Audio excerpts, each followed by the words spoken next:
আসসালামু আলাইকুম। আশা করি তোমরা সবাই ভালো আছো। আমি আল্লাহর রহমতে ভালো আছি। এই মহামারীর মধ্যে, করোনা মহামারীর মধ্যে আমাদের কলেজের শিক্ষা কার্যক্রম তোমাদের সাথে আসলে আমরা সরাসরি শিক্ষা কার্যক্রমটা নিতে পারছি না, কিন্তু তারপরও আমরা সকল শিক্ষক চেষ্টা করছি অনলাইনের মধ্যে দিয়ে অন্তত তোমাদের শিক্ষা কার্যক্রমটা কিছুটা সচল রাখার জন্য। তারই ধারাবাহিকতা আজকে আমি অনার্স প্রথম বর্ষে বাধাজাতকর নীতিমালা নিয়ে তোমাদের সামনে এসেছি। আমি অলরেডি তোমাদেরকে বাধাজাতকর নীতিমালার প্রায় সবগুলো চ্যাপ্টারে আমি তোমাদের শেষ করে ফেলেছি। এখন আমি বাধাজাতকর নীতিমালার অধ্যায় 4 পণ্য পরিকল্পনার উপাদান সমূহ নিয়ে আজকে আমি তোমাদের সামনে আলোচনা করব। যে চ্যাপ্টারটা খুবই গুরুত্বপূর্ণ, খুবই গুরুত্বপূর্ণ। প্রত্যেক বছরই এই চ্যাপ্টার থেকে প্রশ্ন থাকে, তাই আমি তোমাদেরকে আবারও পুনরায় একটু এই চ্যাপ্টারটা নিয়ে আলোচনা করছি।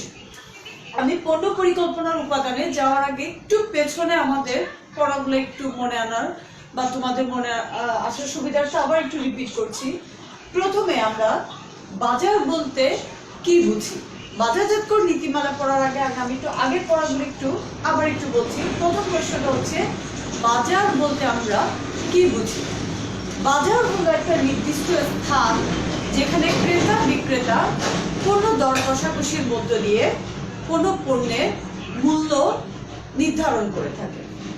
এরপর হচ্ছে বাজারজাতকরণ নীতিমালা বলতে কি বুঝো। বাজারজাতকরণ নীতিমালা বলতে বোঝার আগে আমি খুব সংক্ষেপে তোমাদেরকে বলছি বাজারজাতকরণ কাকে বলে। একটি পণ্য উৎপাদনকারী থেকে, একটু চিত্র দিয়ে বলছি, একটি পণ্য উৎপাদনকারী থেকে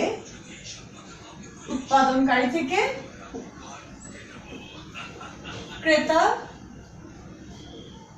ভোক্তা,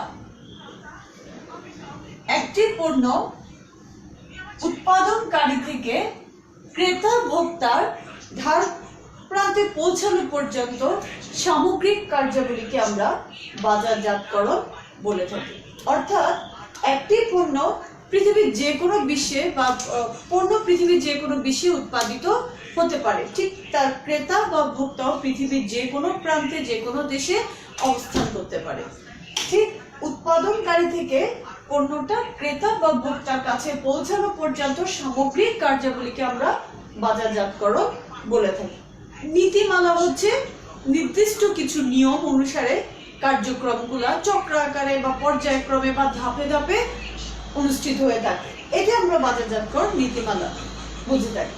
এখন বাজারজাতকরণ নীতিমালার মধ্যে পড়ার আগে আমি যেটা একটু আলোচনা করব তার মধ্যে হচ্ছে ক্রেতা কাকে বলে। এগুলো আমি অলরেডি তোমাদেরকে পড়িয়েছি, ইতিমধ্যে পড়ানো হয়ে গিয়েছে, তারপর আবার একটু বলছি।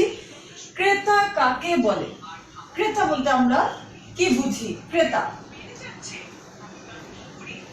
বলতে আমরা কি বুঝি। ক্রেতা ও ভোক্তা দুটো শব্দ। ক্রেতা কাকে বলে? যারা পণ্যটা শুধুমাত্র পুনরায় বিক্রয়ের উদ্দেশ্যে ক্রয় করে তাদেরকে আমরা ক্রেতা বলি। এরপর হচ্ছে ভোক্তা। ভোক্তা বলতে আমরা কি বুঝি? যারা পণ্যদ্রব্য শুধুমাত্র ভোগের উদ্দেশ্যে ক্রয় করে তাদেরকে আমরা ভোক্তা বলি। তাহলে ক্রেতা বলতে আমরা কি বুঝি? যারা পণ্যটা পুনরায় বিক্রয়ের উদ্দেশ্যে ক্রয় করে তাদেরকে আমরা ক্রেতা বলি। যারা পণ্যটা পুনরায় বিক্রয়ের উদ্দেশ্যে ক্রয় করে তাদেরকে আমরা ক্রেতা বলি। আর ভোক্তা হচ্ছে যারা শুধুমাত্র ভোগের জন্য পণ্য ক্রয় করে তাদেরকে আমরা ভোক্তা বলি। এখন ক্রেতা ভোক্তা আসলে তোমরা পারো সবাই। পণ্য ও সেবা বলতে আমরা কি বুঝি। পণ্য ও সেবা এটা একটু আমাদেরকে বুঝতে হবে। পণ্য ও সেবা বলতে আমরা কি বুঝি। পণ্য কি? যা চোখে দেখা যায়, স্পর্শ করা যায় এবং আর্থিক মূল্য আছে তাকে আমরা পণ্য বলি। আবারও বলছি, যা চোখে দেখা যায়, স্পর্শ করা যায় এবং আর্থিক মূল্য আছে তাকে আমরা পণ্য বলি। এরপর সেবা, যা চোখে দেখা যায় না, স্পর্শ করা যায় না, কিন্তু আর্থিক মূল্য আছে তাকে আমরা সেবা বলি। একটা উদাহরণ দিই, আমার হাতের এই কলমটা, এটা একটা পণ্য। আর এই মুহূর্তে আমি তোমাদেরকে যেটা দিচ্ছি সেটা হচ্ছে সেবা। আমার কাজটার আর্থিক মূল্য আছে, কিন্তু আমার কাজকে পরিমাপ করা যাচ্ছে না, চোখে দেখা যাচ্ছে না, এই জন্য এটা হচ্ছে সেবা। তাহলে পণ্য ও সেবা সম্পর্কে তোমরা বুঝতে পেরেছো আশা করি। এরপর আসলে সবচেয়ে গুরুত্বপূর্ণ এই চ্যাপ্টারের মধ্যে পণ্যের স্তরসমূহ। এটা আমি আগেও আলোচনা করেছি, এখন আমি আবার একটু পুনরায় তোমাদের জন্য রিপিট করছি। পণ্যের স্তরসমূহকে প্রধানত তিনটি ভাগে ভাগ করেছে। পণ্যের স্তরসমূহকে কয় ভাগে ভাগ করেছে? তিন ভাগে পণ্যের স্তরসমূহকে ভাগ করেছে। প্রথম হচ্ছে মূল্য পণ্য, তারপর হচ্ছে বর্ধিত পণ্য, এরপর হচ্ছে প্রকৃত পণ্য। প্রকৃত পণ্য আবার বলছি, প্রথমটা হচ্ছে মূল্য পণ্য, প্রকৃত পণ্য, বর্ধিত পণ্য। এখন মূল্য পণ্যটা বলতে আমরা কি বুঝি? মূল্য পণ্য বলতে আমরা কি বুঝি?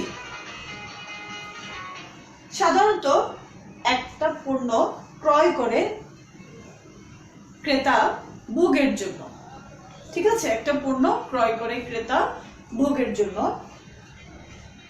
তার প্রয়োজন বা অভাব নিবারণ করার জন্য। পণ্যটা কেন ক্রয় করে? ভোগের জন্য, তার প্রয়োজন বা অভাবটাকে পূরণ করার জন্য। এখন পণ্যটা ক্রয় করার সময় মূল সুবিধাটাকে সে সবচেয়ে বেশি গুরুত্ব প্রদান করে থাকে, অর্থাৎ পণ্যটা ক্রয় করে সে কি সুবিধা পাবে এটাকে সবচেয়ে বেশি গুরুত্ব প্রদান করে। যেমন একটা পণ্য, ধরলাম আমি চাল, আমরা খোলা বাজার থেকে যখন চাল কিনি 5 কেজি চাল, 10 কেজি চাল আমরা ক্রয় করি, সেটা ভালো হোক খারাপ হোক আমরা বাসায় নিয়ে গিয়ে রান্না করে আমাদের ক্ষুধা নিবারণ করে প্রয়োজনটা মিটিয়ে থাকি। এটাই হচ্ছে আমার মূল পণ্য, অর্থাৎ চালটা আমাকে কি দিচ্ছে? আমার প্রয়োজন অভাব নিবারণ করছে, এটাই হচ্ছে আমার মূল পণ্য। এক্ষেত্রে আমি খুব বেশি গুণগত মান বিবেচনা করছি না, বা বৈশিষ্ট্য বা দাম এত কিছু আমি বিবেচনা করছি না, কারণ আমাকে চাল কিনতে হবে। চাল কিনে আমি আমার ক্ষুধা নিবারণ করব, আমি মূল সুবিধাটা ভোগ করব, এটাই হচ্ছে আমার মূল পণ্য। দ্বিতীয়টা হচ্ছে প্রকৃত পণ্য।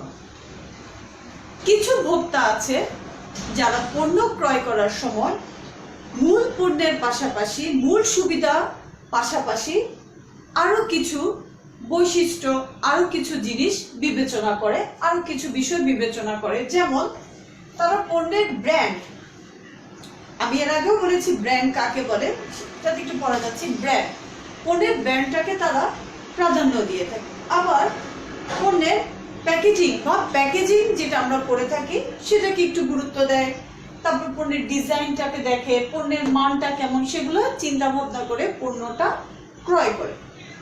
এটার অর্থ হচ্ছে, অর্থাৎ পণ্যটা শুধু কিনে এটা থেকে সুবিধা পাওয়াটা মূল উদ্দেশ্য নয়, পাশাপাশি পণ্যের গুণগত মান, বৈশিষ্ট্য, ব্র্যান্ড, প্যাকেজিং, তারপর ডিজাইন সবকিছুকে প্রাধান্য দেয়। এটাই হচ্ছে আমার প্রকৃত পণ্য, বা যেটা পণ্যের স্তরের দ্বিতীয় স্তর। যেমন একটা উদাহরণ দেই, চাল ক্রয় করার সময় অনেকে কি করে? প্যাকেটের চাল ক্রয় করে, 1 কেজি প্যাকেট, 2 কেজির প্যাকেট কিন্তু বাজারে আছে, তারা প্যাকেটের চালগুলোকে ক্রয় করে, কারণ তাদের ধারণা যে প্যাকেটের চালটা ভালো হতে পারে। এক। দ্বিতীয় হচ্ছে প্যাকেটের মধ্যে একটু ডিজাইন থাকে, দেখতে সুন্দর হবে, সেই জিনিসটাকে বিবেচনা করে ব্র্যান্ডটাকে প্রাধান্য দেয়। যেমন প্রাণের চালটাকে মানুষ একটু বেশি পছন্দ করে, বা রাঁধুনি আছে, এরকম চালগুলোকে একটু বেশি প্রাধান্য দেয়। এই জন্য আমরা বলতে পারি এটাই হচ্ছে আমার প্রকৃত পণ্য, অর্থাৎ মূল সুবিধার পাশাপাশি যখন পণ্যের ব্র্যান্ড, মান, তারপরে বৈশিষ্ট্য সবকিছুকে বিবেচনা করা হয়, সেটাই হচ্ছে আমার প্রকৃত পণ্য। এরপর হচ্ছে তৃতীয় স্তর, পণ্যের তৃতীয় স্তর আমরা যেটাকে বলবো সেটা হচ্ছে বর্ধিত পণ্য। মূল সুবিধা পাওয়ার পর, প্রকৃত পণ্যের বৈশিষ্ট্যগুলো বিবেচনা করার পর তৃতীয় স্তর যেটা, সেটা হচ্ছে বর্ধিত পণ্য। এখন এই বর্ধিত পণ্যটা কি? পণ্য ক্রয় করার সময় আমাদেরকে অনেকগুলো ক্রেতা অনেকগুলো বিষয় বিবেচনা করে থাকেন। আরেকটু স্পষ্টভাবে বলি, বর্তমান বিশ্ব হচ্ছে খুবই প্রতিযোগিতামূলক বিশ্ব। একই পণ্যের দেখা যায় অনেকগুলা উৎপাদনকারী প্রতিষ্ঠান থাকে। সবাই কি চায়? সর্বোচ্চ পরিমাণ মুনাফা অর্জন করতে চায়, যার কারণে তাদের মধ্যে তীব্র প্রতিযোগিতা বিরাজমান থাকে। সবাই চায় তাদের পণ্যটা সর্বোচ্চ বেশি পরিমাণ বিক্রি হোক। এক্ষেত্রে পণ্য বিক্রয়ের ক্ষেত্রে তারা বেশ কিছু কৌশল অবলম্বন করে থাকে। যেমন পণ্যের একটি পণ্য ক্রয় করলে আরেকটি পণ্য ফ্রি দিয়ে থাকে। তারপরে পণ্য ক্রয় করার সময় ওয়ারেন্টি গ্যারান্টি প্রদান করে থাকে। এরপর পণ্যকে ধারে ক্রয় করার সুবিধা দিয়ে থাকে, কিস্তির সুবিধা প্রদান করে থাকে। এসবগুলো যখন একজন ভোক্তা বা ক্রেতা বা ভোক্তা যখন পণ্যটা ক্রয় করতে যাবেন, তখন যে সকল পণ্যের মধ্যে উক্ত সুবিধাগুলো দেখবে, সে স্বাভাবিকভাবেই চাইবে যে ওই পণ্যটা বেশি পরিমাণ ক্রয় করতে। অর্থাৎ এই বৈশিষ্ট্যগুলোই হচ্ছে বর্ধিত পণ্য, পণ্যের বর্ধিত পণ্য। তাহলে বর্ধিত পণ্য বলতে আমরা কি বুঝি? প্রকৃত পণ্যের পাশাপাশি যখন একজন ভোক্তাকে আরো কিছু আনুষঙ্গিক সুযোগ সুবিধা প্রদান করা হয়, পণ্যের গ্যারান্টি, কিস্তি, বিক্রয়ত্ব সেবা, এগুলাই হচ্ছে আমার বর্ধিত পণ্য। তাহলে পণ্যের স্তরগুলো কয়েক ভাগে ভাগ করেছে? 3 ভাগে। কি কি? মূল পণ্য, প্রকৃত পণ্য, বর্ধিত পণ্য। 1 নাম্বার হচ্ছে আমার মূল পণ্য, 2 নাম্বার বর্ধিত পণ্য, 2 নাম্বার প্রকৃত পণ্য, 3 নাম্বার হচ্ছে বর্ধিত পণ্য। আবারও বলছি, 1 নাম্বার হচ্ছে মূল পণ্য, 2 নাম্বার হচ্ছে প্রকৃত পণ্য, 3 নাম্বার হচ্ছে বর্ধিত পণ্য। আশা করি তোমরা সবাই বুঝতে পেরেছো। এখন আসো পণ্যের প্রকারভেদ সমূহ। তাহলে পণ্য কাকে বলে আমি বোঝাতে পেরেছি, পণ্যের স্তর সমূহ আমি বোঝাতে পেরেছি। এরপর হচ্ছে পণ্যের প্রকারভেদ সমূহ। পণ্যকে প্রধানত 2 ভাগে ভাগ করেছে। একটা পণ্যকে 2 ভাগে ভাগ করেছে। একটা হচ্ছে ভোগ্য পণ্য আর একটা হচ্ছে শিল্প পণ্য। ভোগ্য পণ্য কাকে বলে? শুধুমাত্র ভোগের উদ্দেশ্যে যখন পণ্যটা ক্রয় করে থাকে তাকে আমরা ভোগ্য পণ্য বলে থাকি। অর্থাৎ শুধুমাত্র ভোগের উদ্দেশ্যে যখন পণ্যটা ক্রয় করে সেটা হচ্ছে আমার ভোগ্য পণ্য। যেমন আমি যখন খুচরা বাজার থেকে বাসার জন্য চাল ডাল নিয়ে আসবো, সেটা হচ্ছে আমার ভোগ্য পণ্য। অর্থাৎ এখানে পণ্যটা নিঃশেষ হয়ে যাবে, পুনরায় বিক্রয় কিংবা কোনো কাজ এর মধ্যে অন্তর্ভুক্ত হবে না। অর্থাৎ ভোক্তা সম্পূর্ণভাবে নিঃশেষ করে দিবে, সেটাই হচ্ছে আমার ভোগ্য পণ্য। তারপরে হচ্ছে আমার শিল্প পণ্য। শিল্প পণ্য হলো যে পণ্য পুনরায় উৎপাদন কাজের জন্য, আবারও বলছি, আধা প্রস্তুতকৃত পণ্য পুনরায় বিক্রয়ের উদ্দেশ্যে যে সকল পণ্যগুলা তৈরি করা হয়। অর্থাৎ কোনো শিল্প প্রতিষ্ঠানের আধা উৎপাদিত পণ্য কিংবা পুনরায় আবার পণ্য উৎপাদন করার জন্য যে সকল পণ্যগুলা তৈরি করা হয় বা সংগ্রহ করা হয় সেগুলোকে আমরা শিল্প পণ্য বলি। শিল্প পণ্য কি? সেটা আধা উৎপাদিত থাকতে পারে, যা চূড়ান্ত পণ্য উৎপাদনের কাজে ব্যবহার করা হয়। এটাই হচ্ছে আমার শিল্প পণ্য। তাহলে এই চ্যাপ্টার আশা করি তোমরা বুঝতে পেরেছো পণ্য কাকে বলে, সেবা কাকে বলে, পণ্যের স্তর সমূহ, পণ্যের প্রকারভেদ সমূহ তোমরা নিশ্চয়ই বুঝতে পেরেছো। একটু বাসায় পড়বা, ইনশাআল্লাহ বাসায় পড়লে তোমাদের জন্য আরো সহজ হয়ে যাবে। আজকে এতটুকুই থাকো। আগামী ক্লাসে তোমাদের সাথে আমি পণ্যের প্রকারভেদগুলো, যেমন ভোগ্য পণ্য, শিল্পের পণ্যের প্রকারভেদগুলো নিয়ে একটু বিস্তারিতভাবে আলোচনা করবো। সেই পর্যন্ত সবাই ভালো থাকো, সুস্থ থাকো, বাসায় থাকো, নিরাপদে থাকো। আসসালামু আলাইকুম।